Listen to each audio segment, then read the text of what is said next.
workers for the upcoming recall election happening September 14th. The recall was announced after Governor Gavin Newsom was criticized by some for his handling of the COVID pandemic. Our very own Vince Barr with the story.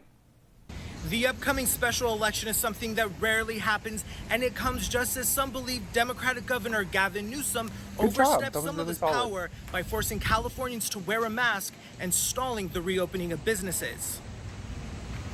With the California election happening in less than 2 months, Imperial County is in need of poll workers. In Imperial County, there are 55 sites residents can go to and cast their ballot. We require about 3 to 4 poll workers or precinct officers to work each site. So that equates to a tremendous amount of people that we have to bring in for extra help. This recall election has created a lot of work for the Register of Voters and county staff. Hiring poll workers is just one of the many tasks Imperial County is having to complete for the election in such a short amount of time. Our Register of Voters and their staff is working hard to make sure the process is correct and that there are enough workers to ensure every vote is counted. The Register of Voters for Imperial County says signing up is a way to give back to our community. It is an opportunity to serve your community and to see the election process through. This is a very special thing that we can do as citizens of our country. To work the recall election, you must either be a registered voter in California or a legal permanent resident of the U.S. If you're a student, you can work the election too, but you must be at least 16 years old with a 2.5 GPA. You also must obtain teacher and parent permission. Applications to work this special election must be in no later than August 15th. Reporting from El Centro, I'm Vince Barra. Vince, thanks. Turning our attention to crime news, U.S. Border Patrol agents in the El Centro sector took a convicted sex offender into custody. Agents say the 54-year-old man from Mexico was apprehended just minutes after illegally crossing into the U.S. east side of Calexico. A records check revealed Benjamin Tirado Jaramillo has an extensive criminal history, including sex crimes with a minor, and was previously removed from the country.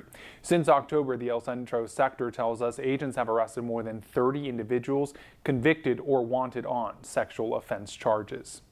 And new details tonight regarding a mail fraud scheme that deputies say happened in the Somerton area spanning at least 7 years, robbing 75 victims of their belongings. What's worse, that number could keep growing. Cody Lee with the details. The Yuma County Sheriff's Office says leads originate back to as long as 2014. The agency started seeing similarities and got numerous deputies and investigators involved.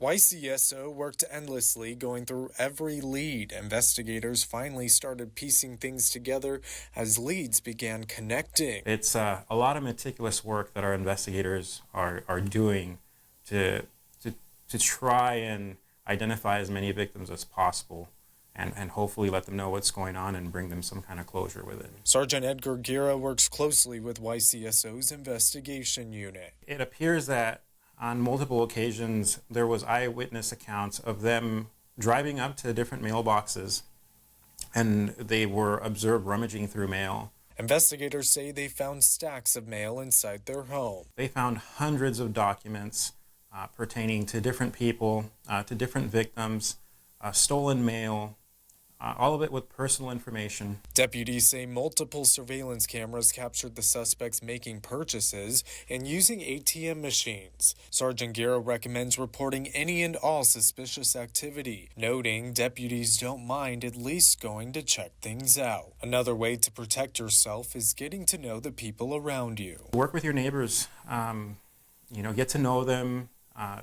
discuss different methods of how you can watch each other's property to make sure if there is suspicious activity, you're not home all the time, but your neighbor might be, or vice versa. Gonzalez and Gill are still in custody, being held on a $100,000 bond. They are expected to be back in court next Wednesday for their preliminary hearing, and you can count on News 11 to be inside the courtroom. Reporting in the newsroom, Cody Lee, News 11. Back to you. Cody, thanks. He's definitely been busy doing a great job for us tonight. So also tonight, the mother of the 2 toddlers who sadly drowned last week in their family pool spoke on record for the first time to our very own Arlette Youssef. She joins us now with the mother's message following this tragedy.